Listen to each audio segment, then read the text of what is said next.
Now, from time to time, I want to tell you what the most important thing is that we do at Gospel Fellowship.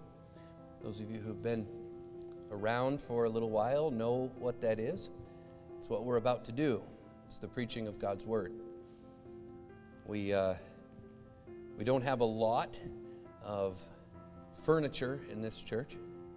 We rent this space, but we do have a pulpit, a kind of a big pulpit. And over the years, the pulpit has been front and center. There's a reason for that.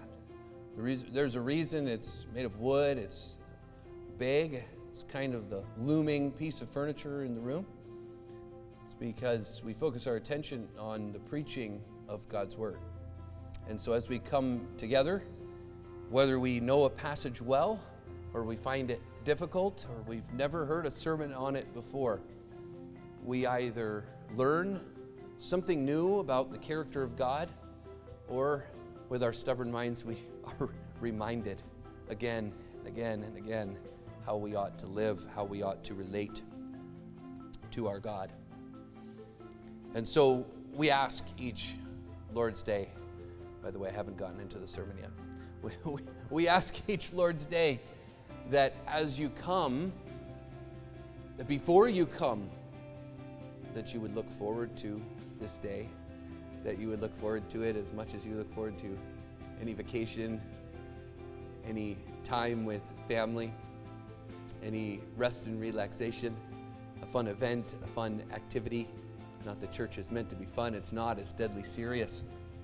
But it's a joyful time where we come together to hear God's Word preached and proclaimed, because that is what He has commanded His New Testament church. Church isn't fun, it's work.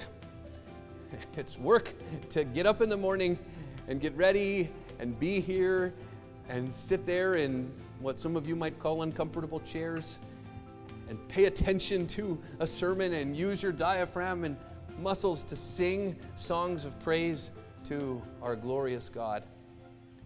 And so we ask you this morning to work with us in the Word.